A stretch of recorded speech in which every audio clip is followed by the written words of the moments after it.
Muito bem, amada igreja, estamos aqui na casa do Senhor e eu vou convidar os irmãos a abrirem as suas Bíblias em Gálatas, capítulo 5. Gálatas, capítulo 5. Mas antes até de trazermos a mensagem da manhã, eu já vou dar um spoiler aqui da mensagem da noite. Irmã Irene, a conversa foi tão produtiva ali na nossa classe de batismo hoje, que eu vou dar uma arrumada naquela nossa conversa e vou trazer para a igreja toda a noite. A igreja não merece ouvir aquilo que a gente ouviu hoje de manhã? A igreja precisa saber disso, né? Então, o pessoal que estava na classe de batismo hoje, de noite vai ter replay, mas é um replay que eu vou tentar dar uma arrumada melhor para a gente falar sobre aquilo que nos espera. Vamos falar de noite sobre o que nos espera. O que esperar após fecharmos os nossos olhos nesta vida? O que se segue a partir daí? Não percam, hoje, 19 horas. Mas por hora, nós vamos trabalhar com o tema uma vida no Espírito, uma vida guiada pelo Espírito. Porque quando a Bíblia fala em viver no Espírito, a gente às vezes pode pensar de forma equivocada. Pode dizer, poxa, viver no Espírito. Então, o que isso quer dizer? Significa simplesmente uma vida que não é guiada por aquilo que a carne deseja, aquilo que a carne clama, aquilo que a carne busca, mas uma vida orientada pelo Espírito Santo de Deus. Relembrando aqui alguns conceitos básicos, os mais basilares da nossa fé. Todo homem, toda mulher sobre a face da terra nasceu espiritualmente morto. Os irmãos estão de acordo? Espiritualmente nascemos todos mortos. E aquele que nasceu apenas uma vez, já dizia Moody, ele vai morrer 2 vezes. Porque ele nasceu fisicamente, mas sobre ele há uma morte espiritual. E sobrevindo sobre ele a morte física, consolida-se a morte eterna. Mas aquele que nascer de novo, necessário vos é nascer de novo, aquele que não nascer da água e do Espírito, não pode ver o reino dos céus. Então, o sujeito que nasceu 2 vezes, ele só vai morrer uma vez. Vai morrer fisicamente, mas a vida eterna lhe pertence. E esse novo nascimento, quem dá esse novo nascimento? Jesus. Em Jesus somos salvos. E quem nos leva a Jesus, quem nos convence do pecado, da justiça e do juízo? O Espírito Santo de Deus. O Pai enviou o seu Filho, o Pai também enviou o seu Espírito, e ao subir o Senhor envia o Espírito que procede do Pai, para que Ele faça as obras, para que Ele capacite a igreja, para que Ele nos capacite a andar como Ele andou, para que sejamos vistos como o que somos, pequenos Cristos, imitações de Cristo. Até aqui todos na mesma página? Até aqui compreendemos. Então vamos adiante. Temos de viver uma vida, o nosso desafio é, tendo sido salvos por Jesus, e recebido o Espírito Santo na nossa vida e no nosso coração, ganhamos uma nova vida. E essa nova vida tem que ser vivida como uma nova vida. E essa semana, teve um dia essa semana que foi muito louco na minha vida, foi sexta-feira. Sexta-feira acordei 4h40 da manhã e fiquei até meia-noite quase de sábado. Mas já acordei às 4h40 pensando nessas coisas e ruminando e meditando nisso aqui, entre outras coisas. E ali o Senhor me mostrava uma visão muito clara. Não essa visão, pastor teve... Não. Dentro da minha meditação, né, eu fui levado pelo Espírito a pensar nesse assunto. Tem nada de místico, sobrenatural, não vai por aí não. Mas quem aqui já viu uma estrada de terra sabe do que eu estou falando. Ou uma rua, uma descida de morro. Pensa numa descida de morro, não asfaltada, mas uma rua de terra. Agora pensa naquelas chuvaradas. O que acontece quando dá aquela chuvarada numa rua de terra, principalmente na descida? Já falaram o nome aqui, lama.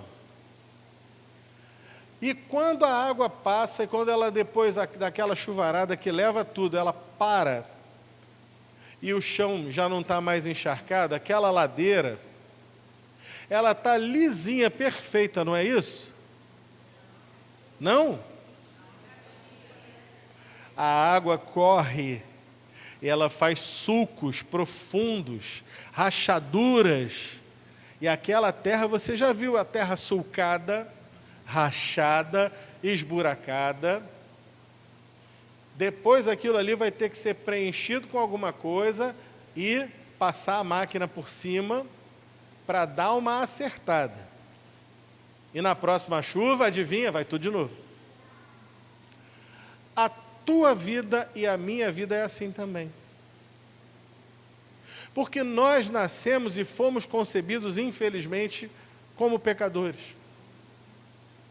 E entre o dia em que nascemos e o dia em que nos convertemos de fato, e somos realmente chamados por Jesus, a água suja do pecado que vem descendo a ladeira do nosso coração, da nossa vida, ela vai formando sulcos, vai formando rachaduras profundas, buracos enormes.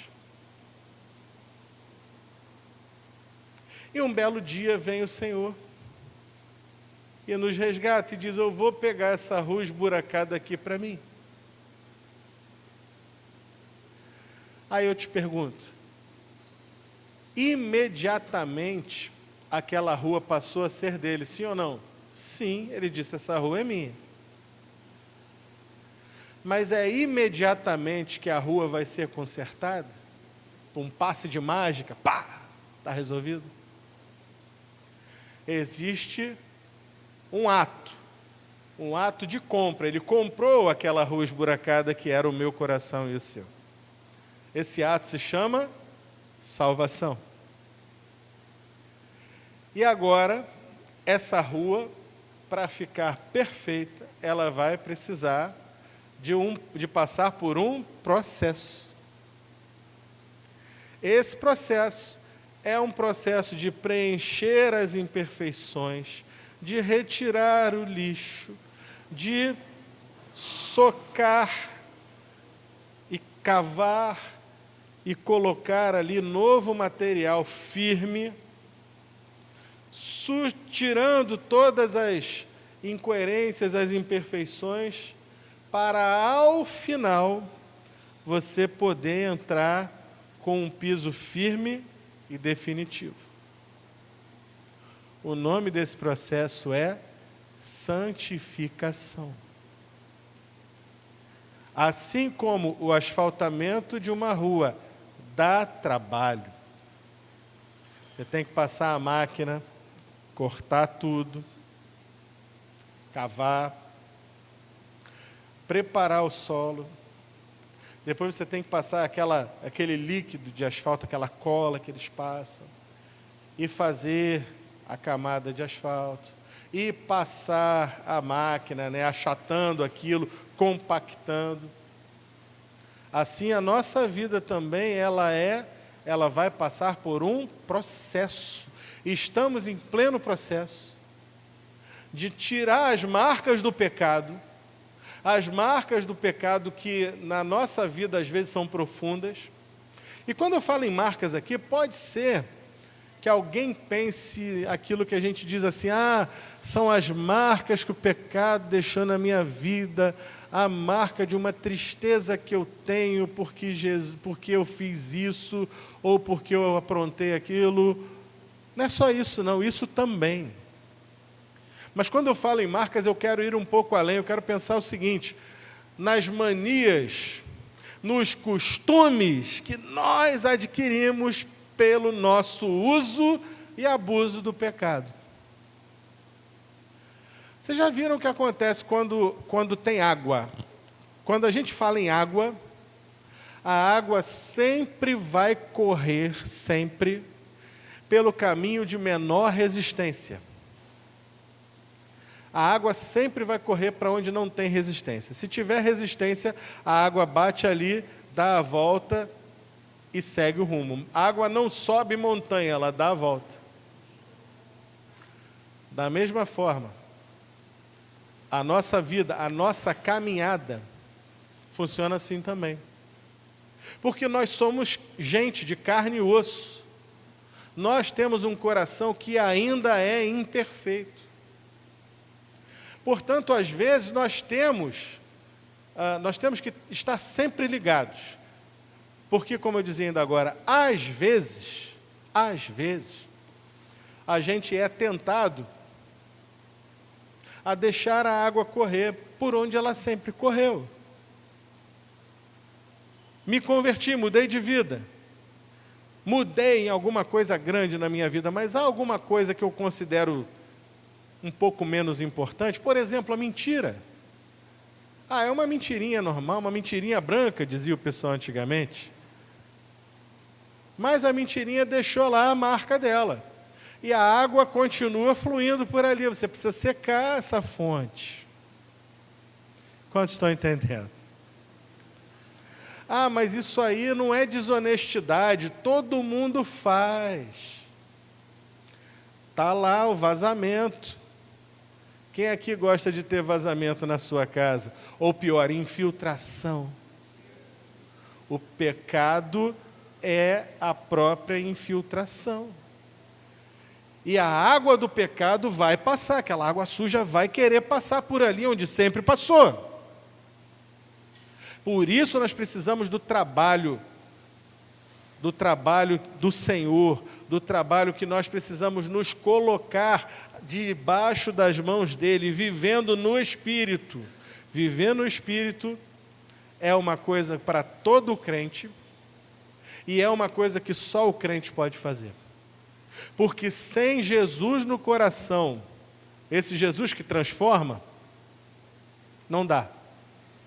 O sujeito pode até ter uma boa intenção, mas ele não vai conseguir ir adiante no processo, porque a santificação não pode ser feita por nós, ela precisa ser feita por Deus.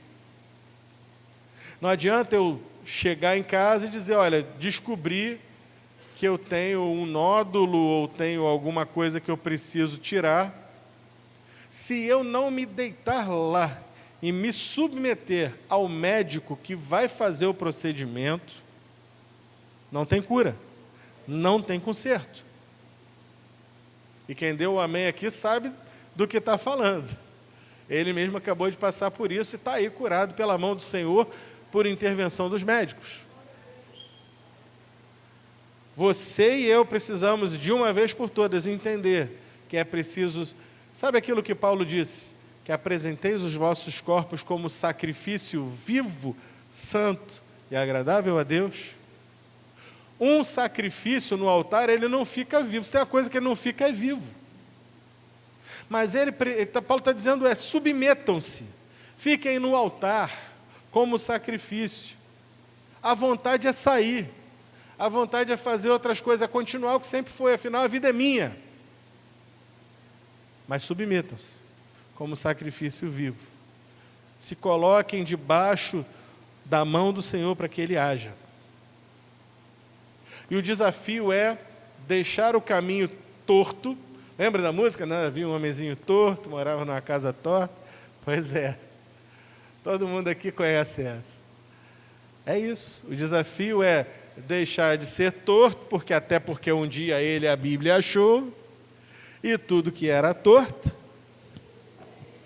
Jesus endireitou. Esse é o caminho da santificação. Esse é o caminho de fazer as coisas acontecerem. Só Deus pode fazer isso. Vamos ver como é que funciona então. Gálatas 5, de 13 em diante. Estou na NVT. Quem quiser acompanhar na minha versão, está aqui na tela. Porque vocês, irmãos, foram chamados para viver em liberdade. Acabou a vida de prisão. Não a usem, porém, para satisfazer a sua natureza humana. Entendeu? Fomos chamados para a liberdade. A água do esgoto do pecado foi fechada. Mas as marcas estão lá. Elas precisam ser cobertas pelo sangue do Cordeiro, precisam ser trabalhadas, precisamos deixar que a obra aconteça. Não é para a gente continuar fazendo o que fazia. Não usem essa liberdade para satisfazer a natureza humana, porque a natureza humana por si só, ela é pecaminosa. Ao contrário, usem-na para servir uns aos outros em amor. Pois a lei pode ser resumida neste único mandamento: ame ao seu próximo como a si mesmo. Mas se vocês estão sempre mordendo e devorando uns aos outros, dá para rir mesmo, né? Mordendo e devorando uns aos outros, tenham cuidado, pois correm o risco de se destruírem. Eu vou começar aqui, vamos orar primeiramente. Senhor, fala conosco, nos alimenta no nome de Jesus. Amém. São 3 pontos na mensagem dessa manhã, mas o primeiro eu vou parar a leitura para a gente fazer logo o primeiro, que é o seguinte: uma vida no Espírito nos capacita a viver o amor de Deus. Ou seja, a vida no Espírito é uma vida de amor e não de egoísmo. O mundo é egoísta, o espírito desse mundo, a mentalidade humana, a mentalidade do príncipe deste mundo, nos leva a sermos cada vez mais egoístas. E há todo um espírito aí trabalhando hoje, nos dividindo. Isso aí que essa turma faz, dos movimentos sociais, não sei o que, isso é tudo para dividir as pessoas, já repararam? É para jogar a mulher contra o homem. Tanto jogar a mulher contra o homem, no feminismo, que agora existe um movimento igualmente idiota, ao contrário, que é o movimento Red Pill, jogando os homens contra as mulheres. Vocês acreditam nisso? É a lei de Newton, ação e reação. Quem está certo nessa história? Os dois estão errados. Fim. São movimentos de quem só olha para si, para si, para si, para o próprio egoísmo. Jogam brancos contra negros e vice-versa. Jogam pessoas contra pessoas, esquerda contra direita, não sei quem contra não sei quem. É o egoísmo que tem crescido, campeado, dividindo as pessoas. Já dizia Sun Tzu na Arte da Guerra: a ideia é dividir para dominar, para conquistar. Satanás sabe como funciona o jogo. Jesus falou isso, olha, Satanás não expulsa Satanás, porque ele sabe que uma casa dividida não pode prosperar. Então ele está dividindo, jogando as pessoas umas contra as outras. Os cristãos, os anticristãos contra os cristãos. E por aí vai. E todos contra Israel. Está um andaço danado. Não por acaso, a gente tem visto aquilo que Jesus falou se cumprindo. Guerras e rumores de guerras. Está lá a Ucrânia e a Rússia nessa situação. Nosso vizinho aqui, o Maduro da Venezuela, está querendo arrumar treta com a Guiana, agora já está encrencando com o Brasil, o negócio lá do consulado argentino, que o Brasil estava tomando conta, uma série de coisas, da embaixada. Hoje de manhã já li uma notícia, Portugal e Espanha, quem diria?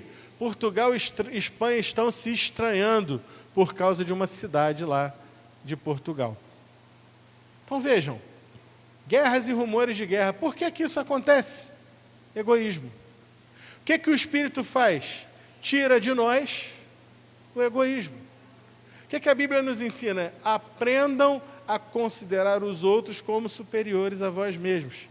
Se Se nós formos unidos, se nós andarmos juntos, então todos saberão que somos seus discípulos.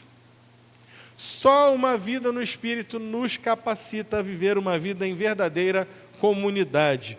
Amar o próximo como a si mesmo, cumprir a lei de Deus, servir uns aos outros em amor, ter consideração, e não fazer isso aqui que ele está falando, mordendo, devorando.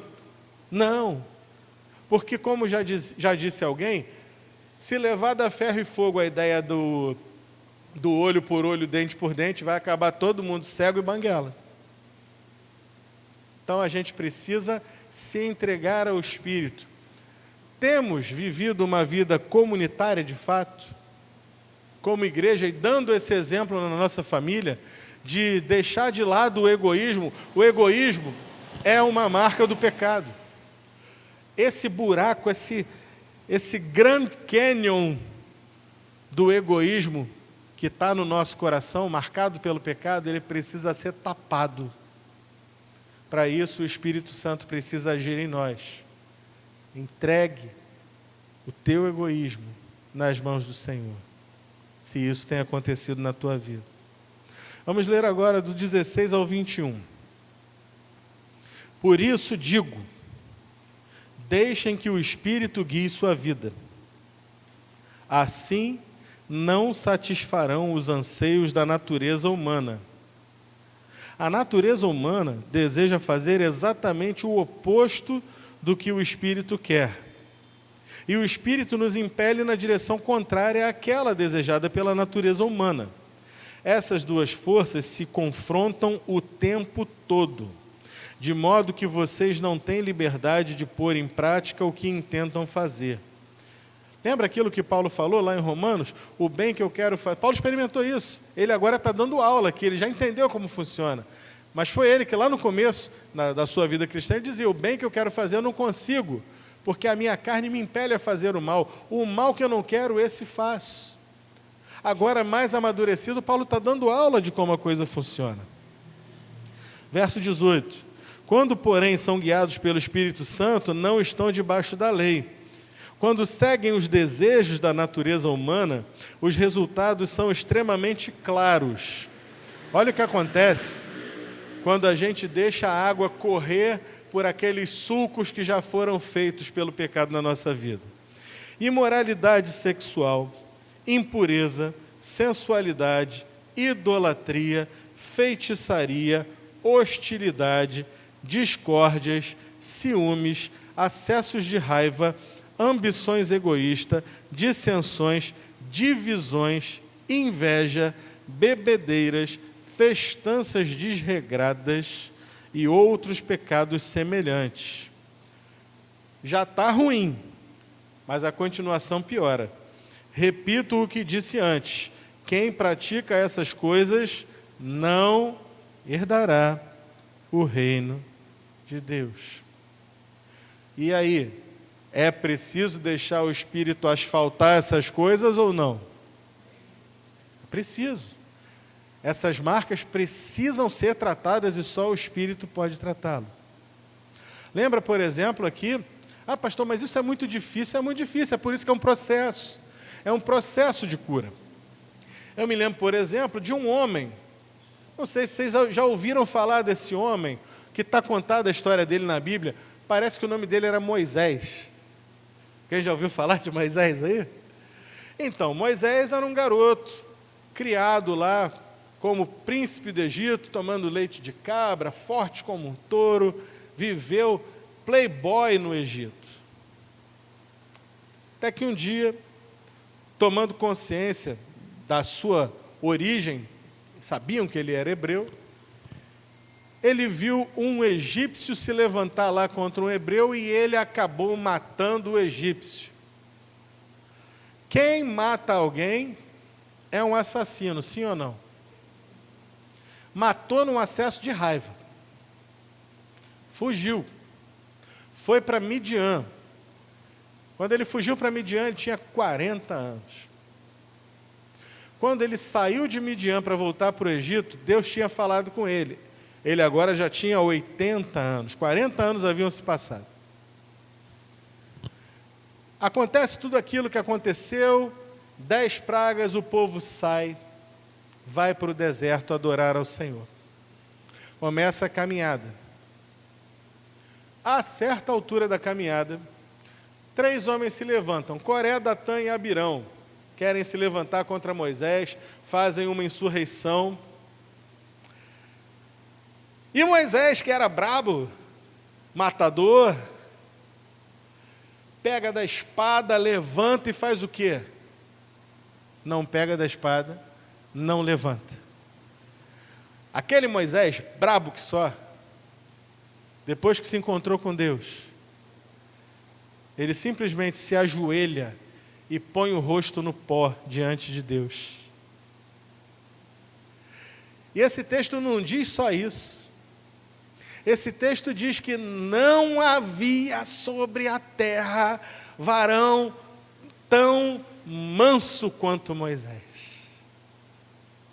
Aquele homem que tinha marcas profundas no seu coração já tinha mudado. Já não era mais o matador de outrora, era agora o homem mais manso da face da terra. Porque a vida que ele estava vivendo agora já não era mais a vida dele, era a vida que Deus havia escolhido para ele. Lembra que falei ainda agora, foi o nosso primeiro ponto até a questão do egoísmo? Aquele Moisés, quer dizer, o novo Moisés aqui já não é mais egoísta. Chega um certo ponto que o Senhor diz: Moisés, vou acabar com esse povo, eu vou cumprir a promessa que eu fiz a Abraão, Isaque e Jacó. Eu vou fazer todo esse povo de novo a partir de você, mas primeiro eu vou matar todo mundo aqui. Alguém egoísta diria: tá certo, Senhor, esse povo não vale para nada mesmo, estamos juntos, vamos comigo. Mas Moisés, guiado pelo Senhor, um homem de Deus: Senhor, primeiramente, se tu não fores à frente, nem me chama que eu não vou, se eu precisar ir. E ele intercede pelo povo. Vejam a mudança que Deus faz na vida de um homem. Vimos aqui tudo que a carne produz na vida da gente. Só na questão sexual, imoralidade sexual, impureza. A impureza está onde? Está aqui e está aqui. Sensualidade. E aí entram em outras coisas, idolatria e feitiçaria. Ah, pastor, mas o crente ele não é idólatra, o crente ele não pratica feitiçaria. Será? Mas espera, não foi Samuel que falou para Saul alguma coisa sobre idolatria e feitiçaria? Quem se lembra do que Samuel falou para Saul? Que a rebelião contra Deus é como se fosse feitiçaria. O que é rebelião? O que é feitiçaria, se não procurar outro Deus no lugar do Senhor? Ou consultar os mortos ao invés de consultar o Deus vivo? Portanto, é uma rebelião contra Deus. Samuel já plantou logo, rebelião contra Deus, meu filho. Dá na mesma, é feitiçaria, só tem outro nome. E o que é... mas idolatria não, idolatria está no pacote também, porque Samuel também falou para o rei Saul, que assim como a rebelião é a feitiçaria, da mesma forma, o insistir no erro, o não deixar o erro, o continuar no erro, é como a iniquidade de idolatria. Que continuação no erro é essa? É você continuar no erro de não se voltar para o Senhor. Então, se o sujeito frequenta a igreja a vida toda, mas é rebelde contra a voz de Deus, e não se arrepende, e não muda, é rebelde, é idólatra, é feiticeiro. Está dentro da igreja, mas não tem a porta do céu aberta.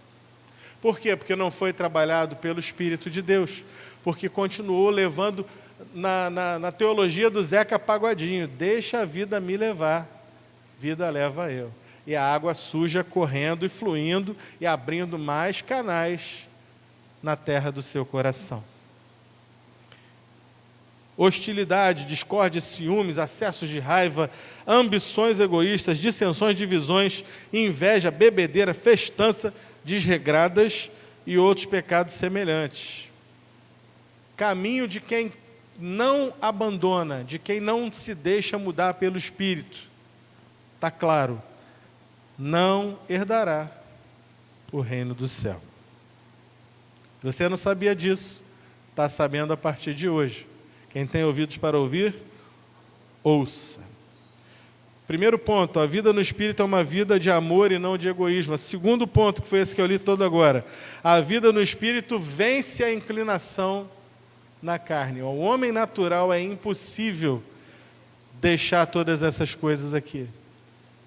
Mas com o Espírito Santo de Deus, vivendo uma vida no Espírito, nós somos capazes de deixar tudo isso para trás, pelo gozo que nos está proposto, pela alegria que nos está proposta. Por último, vou ler os versos 22 a 25. Mas o Espírito produz este fruto. Veja, já vimos as obras da carne, o que a carne produz. Agora vamos ver qual é o produto do Espírito, o que é que o Espírito vai produzir. Mas o Espírito produz este fruto: amor, alegria, paz, paciência, amabilidade, bondade, fidelidade, mansidão e domínio próprio. Não há lei contra essas coisas. Aqueles que pertencem a Cristo Jesus crucificaram as paixões e os desejos de sua natureza humana.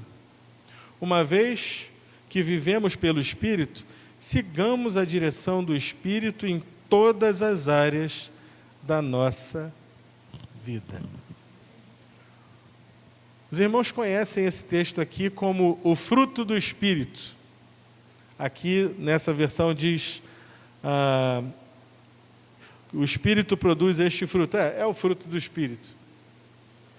Quem não quer esse tipo de coisa na sua vida? Quem não quer amor? Quem não quer alegria?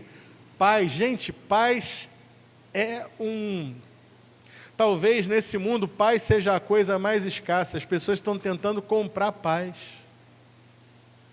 As pessoas tentam comprar paz. Um comprimido que se compra é para tentar ter paz. As drogas que as pessoas compram, a gente às vezes olha torto assim, isso aí é um cracudo, é um doente que procurou a doença. Não, ele não estava procurando a doença, ele estava procurando paz, alegria. Tudo isso aqui que a gente está vendo. É isso que a pessoa procura lá no diazepam. É isso que a pessoa procura na droga. É isso que a pessoa procura no álcool. Qual é a música de amor aí do mundo que não fala sobre isso? Então eu me afogo num copo de cerveja, que nela esteja a minha solução. Está lá.